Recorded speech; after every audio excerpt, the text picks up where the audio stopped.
Morning mga lods, so ngayon magluto tayo ng beef stew. So ayan yung beef. Saka lalagyan natin ng carrots, patatas at marami-rami yan. So lalagyan natin itong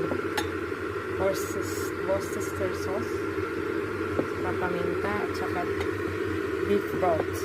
Saka lalagyan na natin ngayon ng flour bago natin i-fry.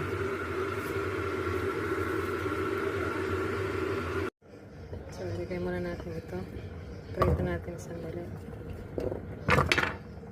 And guys, ilagay na natin ang onion. So itong beef ilalagay natin dito. Prito muna natin sandali. Ilagay natin yan ng flour. So ayan na guys. Ilalagay na natin dito.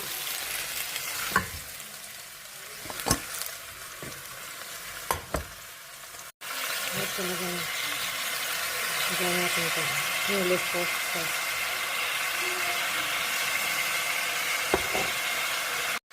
Halos lagyan natin ng tomato sauce. So ito yung tomato sauce. Lagyan natin ng tomato sauce. And guys, lagyan natin ng paminta. Saka itong beef broth. Lulutuin natin ng 1.5 hour. And guys, lagyan natin yung patatas.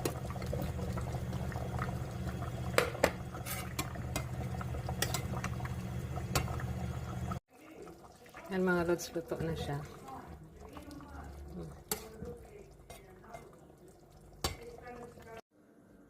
Yan mga lods, luto na siya. Yung ating beef stew, kanin, salad.